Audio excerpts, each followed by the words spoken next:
자, 운양고학 한국지리 선택 학생들 안녕하세요. 벌써 3차시 수업이네요. 이것을 수업 이외에 다른 용도로 활용하지 말아주기를 바라고 운양고 학생들만 시청 바랍니다. 자, 우리 지난 시간에 서울의 도심과 부도심 여기까지 보고 집심, 이심 현상까지 설명을 하고 여기 접근성과 지대도 설명을 한 것 같네요.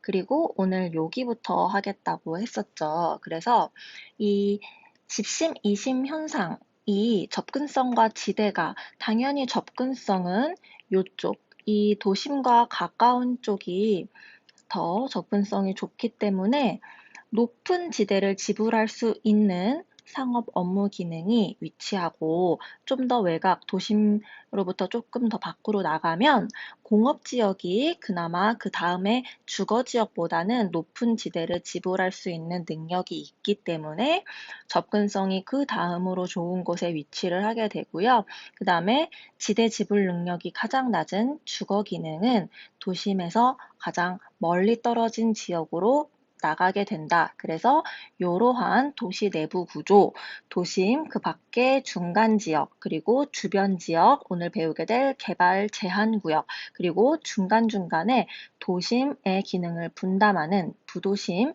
교통이 좋은 곳에 위치하게 되고 또 이 도시 전체의 기능을 분담해주는 이 도시의 위성처럼 떠다니는 이런 도시들이 형성이 되는 모습입니다. 자, 도시의 내부 구조, 도심이라고 하는 것은 Central Business District, 즉 중앙에 중심부에 각종 업무 지구가 집적해 있는 지구라는 뜻입니다. 그래서 여기 보시면 중심 업무 지구를 형성하고 중추 관리 기능과 이 도시의 중심축이 되는 마치 우리 몸의 척추 같은 그런 관리 기능과 고급 서비스 기능이 집중해 있다. 고급 서비스 기능이라면 어떤 게 있을까요? 요 앞에 있는 땡땡땡 식자재 마트와 L 백화점이 있으면 어떤 게 고급 서비스 기능일까요? 똑같이 상업 서비스이지만 백화점이 되겠고, 예를 들면 요 앞에 있는 뭐 숙박업소보다는 우리 학교 앞에 있는 숙박업소 이런 데보다는 뭐 땡땡 뭐 5성급 호텔 이런 데가 고급 서비스를 제공하는 기능의 예시가 될 수 있겠죠. 중추 관리 기능의 예시는 어떤 것들이 있을까요? 예를 들면 기업의 본사, 은행의 본점, 그 다음에 관공서, 예를 들면 뭐가 있을까요? 서울시청, 서울 한복판 도심에 있죠. 그 다음에 각종 백화점, 그리고 각종 행정기관, 예를 들면 외교부 이런 것도 다 도심에 있고 백화점, 예를 들면 뭐 언론사 이런 거 등등등등 다 도시의 중심부에 있습니다. 그리고 교통이 매우 혼잡하고요. 그래서 이 도심, 여러분 부모님 중에 혹시 도심 중구나 또는 종로구 쪽에 일을 하시는 부모님께 여러분 한번 여쭤보면은요, 차가 있어도 차를 두고 다니시는 분들이 많이 있으실 거예요. 그리고 건물이 굉장히 고층화되어 있고, 우리가 이걸 뭐라고 했냐면 토지를 집약적으로 사용한다라고 표현할 수도 있겠죠. 상주 인구가 감소하는 인구 공동화 현상이 발생한다라고 하였는데요. 인구 공동화 현상이라는 건 밑에 요 표가 있습니다. 상주 인구, 거기 상주한다라고 하면 그 지역에 거주하는 집을 터를 잡고 거기에 상주한다라고 표현을 하는데요. 도심에 우리 명동 한복판에 상주하는 사람은 많이 없을 거예요. 왜냐면 워낙 지대가 높기 때문에.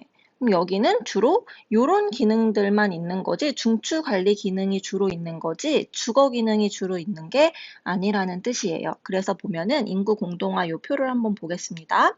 도심으로부터 멀어지는 이 X축을 표현을 한 거고요. 주간 인구, 낮이 되면 사람들이 이렇게 모여요. 그런데 밤이 되면 사람들이 이렇게 외곽에 자기 집으로 빠져나가요. 그러면 이 도심, 여러분 나중에 대학교에서 도심 주변에 있는 대학교를 가서 거기에서 이제 집으로 늦게까지 공부를 하다가 집으로 돌아오면 느끼게 되겠지만 종로, 을지로 이런 데 도시의 중심부는요. 밤 늦게 12시쯤 이렇게 가면은요. 차도 없고 사람도 없고 텅텅 비어 있어요. 반대로 우리가 살고 있는 김포시 같은 외곽은 어때요? 밤이 되면 사람들이 다 퇴근해 와서 오히려 모든 집에 불이 켜지고 사람들이 많아지죠.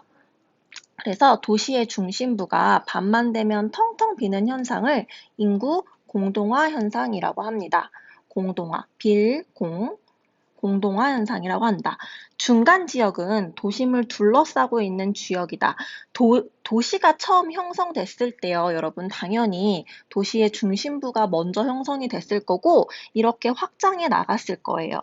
그러면 이 중간 지역이라고 하는 도시의 중심부는 처음 도시가 개발될 때 생겼기 때문에 낙후되고 오래된 경관들을 많이 볼 수가 있어요. 그래서 도심을 둘러싸고 있는 지역, 서비스 기능, 저급주택, 이게 바로 그런 이유예요.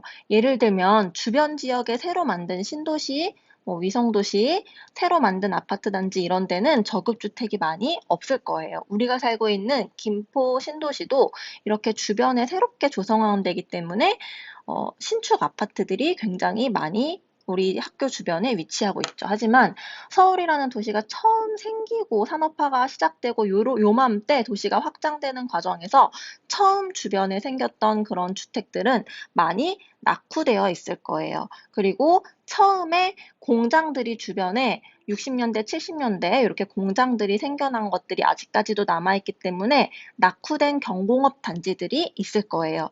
여러분, 그래서 이 저급주택은 지금 사람들이 어떻게 하겠어요? 이게 여러분 발표 주제로 잡아도 참 좋은 주제인데요. 이 저급한 주택들은 위치는 너무 좋은데 저급해요. 그러면 사람들이 이걸 가만히 둘까요?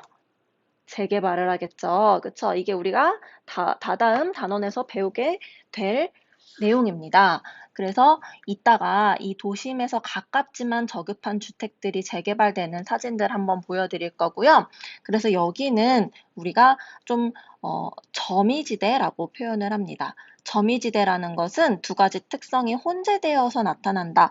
혼재되어서 나타난다.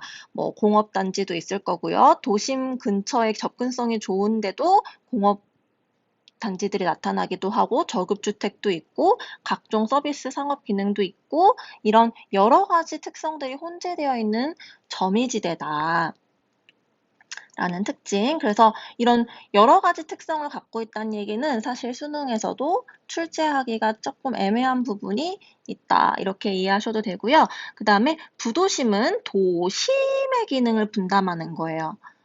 교통의 결절점에 위치한다. 당연히 교통이 편리한 곳에 도심의 기능을 분담해주는 부도심이 형성되고 상업, 서비스업 기능이 집중된다. 도심과 거의 유사하다고 보면 돼요. 대표적으로 요즘 어디가 있을까요? 강남구에 테헤란로나 이런 데 보면은 제일 유명한 S기업의 본사도 강남 서초 쪽에 있죠. 그래서 보면은 요즘엔 도심 못지않게 부도심 기능이 있고 상업 기능, 예를 들면 신촌과 같은 부도심은 여러분 보면은 약간 업무 기능보다는 상업 기능을 좀 많이 분담해주고 있는 부도심이다. 그래서 여러분들 나중에 대학생 되면은 군데군데 특징 좀 알아보면 좋을 것 같고요. 주변 지역은 도심에서 가장 멀어지는 지역이 되겠는데 여기에는 공장지대, 대단위의 신흥주택지역, 대규모 아파트 단지, 이거는 우리가 요런 데 살고 있기 때문에 너무 이해가 잘 될 것으로 이해가 되고요. 우리 주변에 조금만 나가면 공장지대 있죠? 넓은 부지를 이용해야 되기 때문에 주변에 지대가 낮은 곳으로 나오게 되고 지난 시간에 설명했듯이 우린 자고 일어날 때마다 부가가치를 생산하는 게 아니기 때문에 우리가 생활하고 잠을 자고 하는 그런 집들은 외곽으로 빠지게 되어 있다고 얘기를 했었죠. 그래서 이 주변 지역으로 빠지게 되고 대표적인 예시로는 노원구가 많이 문제에 등장을 하게 됩니다. 개발제한구역은 우리가 영어로는 그린벨트라고 부르는데요. 시가지의 무질서한 팽창을 방지하기 위하고 또 왜냐하면 서울이 이렇게 커져가다 보면은 무질서하게 끝없이 사람들이 이윤 추구를 하기 위해서 이 확장을 하기 때문에 우리가 이런 도시의 무질서한 팽창을 뭐라고 하면은요, 도시의 스프롤 현상이다라고 얘기합니다. 도시 스프롤 현상, 이렇게 스프링처럼 이렇게 도시가 확 무질서하게 팽창하는 것을 막기 위해서 그린벨트를 설정하고 또 도시 내 그 녹지 공간을 어느 정도 보존을 한다. 그리고 위성 도시는 완전히 교외 지역에 위치한다. 사실 우리가 살고 있는 김포의 한강 신도시는 주변 지역보다는 위성 도시에 적합하고요. 주변 지역이라고 하면은 서울 외곽에 있는 뭐 목동이라든지 노원구라든지 이런 식으로 아파트 단지들이 많이 있는 서울 내부의 외곽 지역을 생각해 주면 되겠습니다. 중심 도시의 인구 및 산업을 분담한다. 우리 지난 시간에 그렇게 얘기를 했었죠. 그래서 군사 기능을 뭐 분담해주고 있는 의정부, 뭐 아니면 뭐 공업 기능을 분담해주고 있는 부천, 안산, 또 주거 기능을 분담해주고 있는 일산, 분당, 또 우리 김포 한강 신도시 이런데 사진 보여드렸고 모도시의 과밀화를 해소해 줍니다. 그러니까 얘는 도심의 기능을 분담한다면 위성 도시는 이 도시 전체의 기능을 분담해준다. 이렇게 생각을 하면 되겠습니다. 보니까 주요 도시, 도심의 상주 인구와 주간 인구 그래프를 보면은요, 이 서울에는 서울에 사는 사람보다는 주간 인구, 낮에 들어오는 사람들이 많다. 그럼 이 사람들은, 이만큼의 사람들은 다 뭐예요? 서울에 일하러 낮에 오지만 밤에 경기도 쪽으로 외곽으로 빠진다는 얘기죠. 다른 데도 다 대도시들은 거의 비슷한 패턴을 띠고 있고요. 울산이랑 대전만 좀 다른 패턴을 띠고 있네요. 이런 데는 반대로 일하러 이 대도시 주변 지역으로 반대로 나가게 되는데요. 대부분의 일반적인 패턴은 이런 패턴이 될 거예요. 자, 여기는 우리 사진만 봐도 딱 어때요? 사진만 봐도 여기가 어떤 지역인지 알 수 있겠죠? 일단 굉장히 고층화해서 토지를 집약적으로 사용하고 있고, 각종 뭐 은행, 뭐 호텔, 언론사, 대기업의 본사, 관공서 이런 것들이 밀집해 있는 도심 지역이라고 할 수 있겠습니다. 중심 업무 지역이고 조선시대 한양이 수도로 정해진 이래로 지금까지 계속 중심지 역할을 하고 있는 곳입니다. 현재는 서울시청 기업의 본사들이 모여 있고 접근성은 가장 좋은 곳이고 유동인구, 흐를 유, 움직일 통, 그래서 돌아다니는 사람이 낮에 가장 많은 지역이라고 볼 수 있겠고 우리 네이버 지도로 보면은요, 요 일대가 이 사대문 안에 들어와서 이 을지로 종로 요 일대가 우리나라의 도시의 심장부라고 보면 되겠습니다. 근데 이런 종로나 이런 데 가면은 이 동사무소 같은 게 종로 1, 2, 3, 4가가 하나의 동사무소를 이용하고 있어요. 행정 서비스를 제공하는 이런 동사무소가 요즘엔 동사무소라고 안 부르죠. 행정복지센터 뭐 이렇게 부르는데 이렇게 하나로 합쳐져 있다는 얘기는 여기에 인구가 별로 되지 않기 때문에 행정 서비스를 다 통합해서 이 한 군데서 제공할 수 있다는 거고요. 반대로 우리 관악구 쪽에 가면 신림동이라고 있는데요. 서울에 요쯤에 있어요. 그러면 이렇게 한강이 흐르면 신림동은 제13동 사무소까지 있는 게 보이죠. 그러니까 여기는 행정 서비스를 제공해야 될 사람들이 굉장히 많이 존재를 하고 그래서 이렇게 13동 동사무소까지 있다는 점. 여기는 주거 기능이 발달해 있겠죠. 외곽 지역이겠죠. 그리고 도심과 거주 지역, 우리 부가연동의 위치를 보면은요.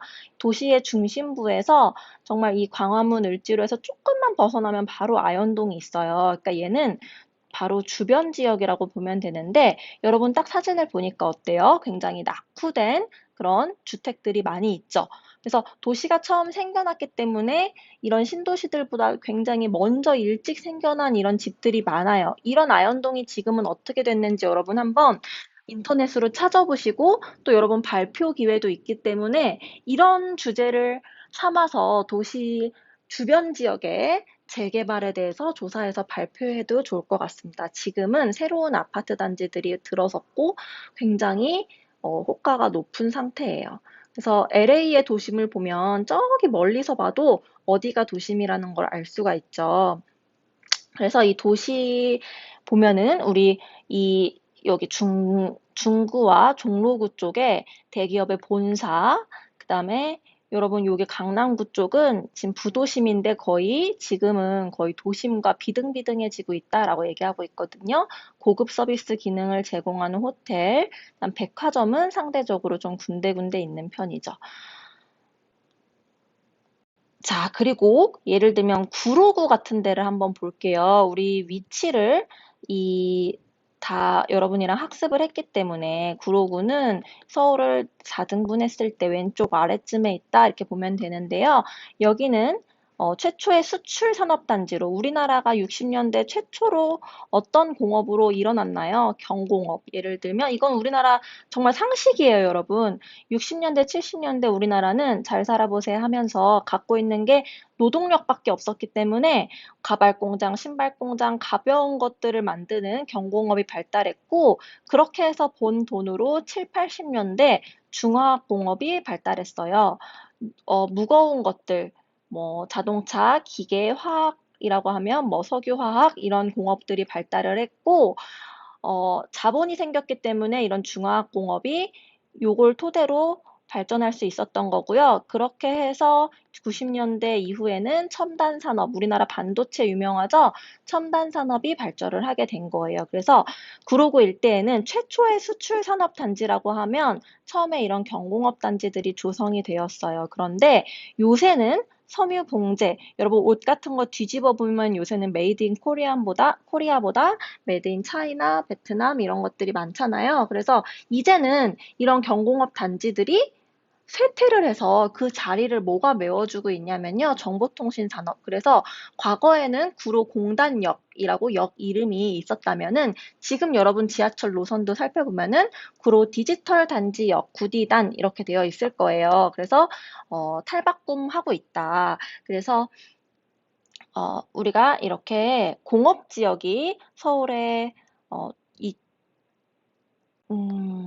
여기 중간 지역 같은데 서울에서 이 도시의 중심부에서 주변 지역으로 가는 곳에 이렇게 공업 지역이 있다라는 거고요. 여러분 수행 평가할 때 나눠준 프린트를 보면은 성동구도 요 비슷한 예시로 나와 있습니다. 상대적으로 이 구로구 일대 요런 데가 지금은 이제 첨단 산업 중심의 도시로 탈바꿈이 되고 있고 또는 이런 공장들이 이제 필요가 없어지기 때문에 여기도 재개발 대상이 되겠죠. 그리고 노원구 주거지역 보면은요. 여기는 서울의 북동부 외곽, 서울이 이렇게 해서 한강이 지나가면 여기 맨 끝쪽에 있어요. 그래서 여기는 택지와 주택이 부족해서 1980년대 중반 이후에 대규모 정말 여기가 아파트 단지밖에 없지 않아요? 대규모 아파트 단지로 주거지역으로 개발이 되었다. 여러분 요 용어 팁 한번 보겠습니다. 주간 인구 지수라는 게 나오는데요. 요거는 야간 인구분의 주간 인구 곱하기 100이에요. 야간 인구라는 건 한마디로 여기에 살아야지만 여기에 퇴근하고 일로 오는 거잖아요. 야간 인구가 100이고 주간 인구 낮에 있는 인구도 100이면 곱하기 100을 하면 그냥 100이 나올 거예요.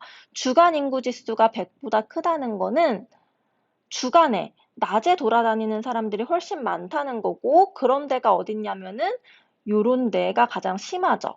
그죠? 반대로 100 이하라는 100 미만이란 얘기는 주간의 인구가 더 적어서 그러니까 주간의 인구가 유출된다는 거예요. 그러면 아까 노원구 같은 주거지역은 어떻게 되겠어요? 노원구 같은 주거지역들은 출근해서 사람들이 주간에 다 도심으로 가버리기 때문에 주간 인구 지수가 100 이하로 내려가겠죠. 반대로 업무 기능이 많은 이 지역들은 주간 인구 지수가 100보다 높겠죠. 우리가 살고 있는 김포도 어떻겠어요? 주간 인구 지수가 100보다 낮겠죠.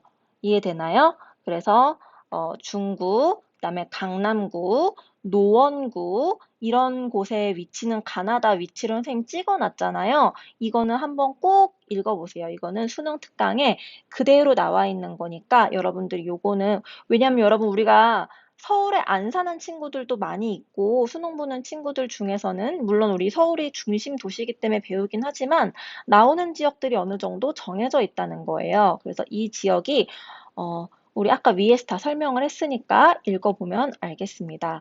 자, 여기는 부산인데요. 어디가 직가를 보니까 어디가 도시의 중심부인지 명확하게 알 수가 있겠죠.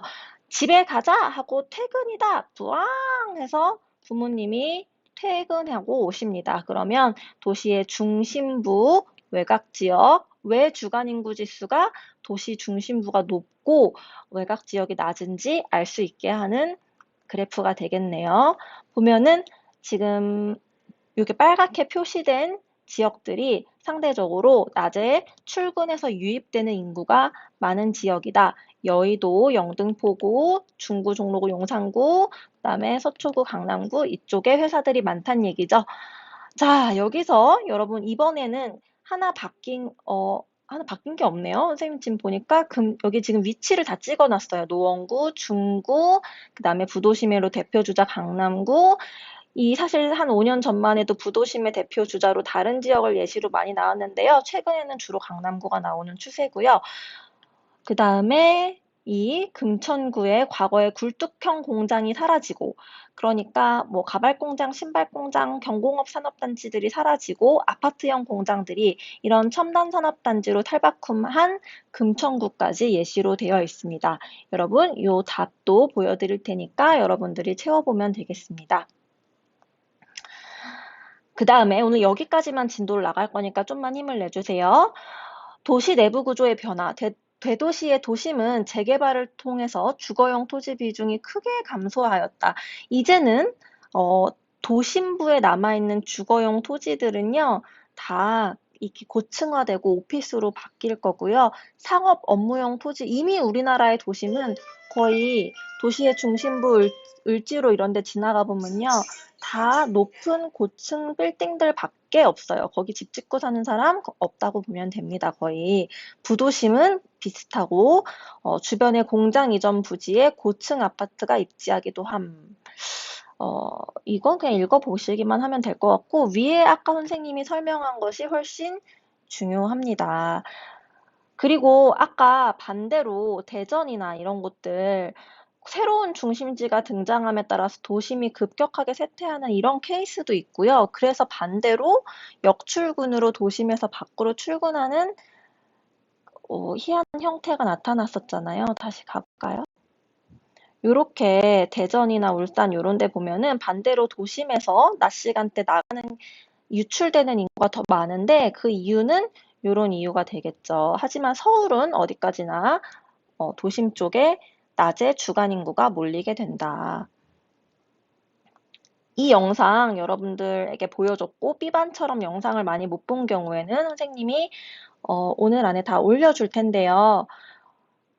강남이 새롭게 개발된 영상 ABC반에서 다 보게 된 것 같아요. 이렇게 논밭이었던 잠실의 이름도 원래는 뽕나무밭에서 기원했다는 영상 보여드렸죠. 한끼줍쇼에서. 이렇게 강남이 급성장하게 된 요인을 뽑아본다면 그냥 선생님 생각에 정리를 해봤는데요. 일단 명문고들이 이심현상으로 많이 이전해 온 것, 그 다음에 교통이 굉장히 발달한 것, 그 다음에 경부고속도로가 저기 한남대교 쪽으로 타고 들어오게 된단 말이에요. 강남 쪽에. 그다음에 고층 아파트 단지들이 개발돼서 사람들이 편리한 주거 시설을 이용하기 위해서 이주해 온 것 등등 국가의 선택적인 개입, 작정하고 강남을 개발했다. 뭐 이렇게 보는 사람도 있고요. 우리 왜 트로트 종이 자꾸 치네요. 트로트 제목 중에 비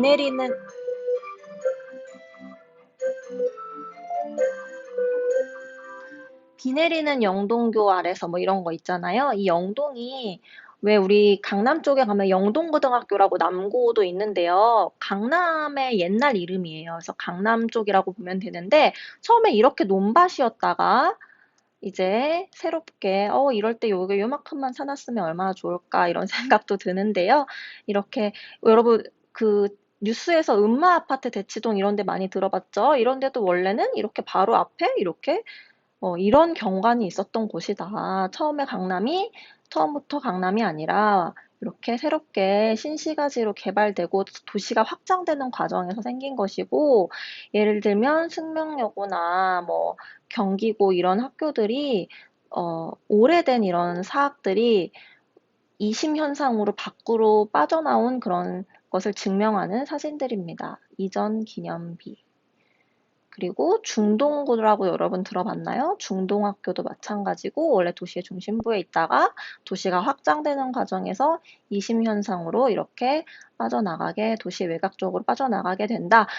초등학교 수는 어떻겠어요, 여러분? 도시의 중심부에 많겠어요? 중구나 종로구는 많이 없죠? 그런데 송파구, 노원구, 아파트 단지들이 많이 분포하는 요런 데 보니까 뭐 양천구, 강서구 이런 데 보니까 굉장히 많죠? 이거는 초등학교를 우리가 뭐 차 태워서 1시간 보낼 순 없잖아요. 집 가까이 위치해야 되잖아요. 그래서 이거는 당연히 주거 기능이 발달한 외곽 지역에 많이 초등학교가 있을 거다. 그럼 반대로 도심에 있는 초등학교들은 폐교가 많이 되고 있었을 것이다. 그 다음에 이런 읽기 자료는 이제 여러분 스스로 읽어볼 수 있을 거라고 생각이 드니까 이제 하나하나 여러분 다 같이 읽어드리지 못하는 점,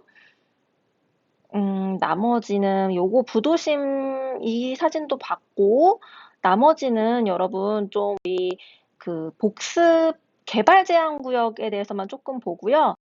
마치도록 하겠습니다. 개발 제한 구역은 무질서한 팽창, 스프롤 현상을 방지하기 위해서 70년대부터 주로 대도시 주변에 지정되었다.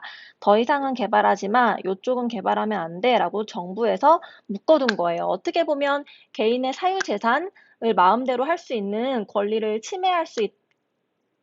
침해라고 볼 수도 있겠지만 또 공공의 이익을 위해서 국가가 어느 정도 제한을 하는 부분이 있다. 그래서 어디까지가 권리냐, 뭐 이런 논쟁도 있어요, 사실. 그래서 뭐 자유민주주의 국가에서 사유재산을 왜 마음대로 사용하지 못하냐, 이런 주장도 있고, 또 공공의 복리를 위해서, 공공의 이익을 위해서 어느 정도 국가가 제한할 필요가 있다. 어쨌든 그런 필요성이 더 대두되었기 때문에 이렇게 지정이 되었겠죠. 개발 행위 허가 제한 기간 동안은 더 이상은 안 됩니다. 건물 짓고 싶은데 허가해 주세요. 안 된다는 거죠. 개발 제한 구역. 개발 제한 구역으로는 허가 없이 다음 행위를 일체 할 수 없습니다.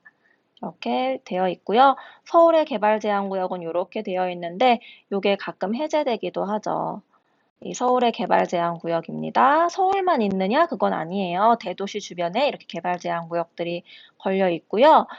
묶여 있고요. 요거를 또 해제하는 과정에서 갑자기 지가가 뛰기도 하고 그런 정보를 어떻게 빨리 알았느냐 이런 게 또 이슈가 돼서 뭐 투기의 대상이 되기도 하는데 그런 건 또 사회 문제로 이어질 수가 있겠죠.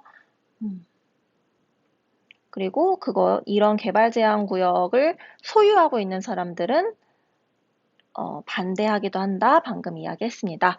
자, 이상으로 수업을 마치겠습니다. 여러분 수고하셨습니다.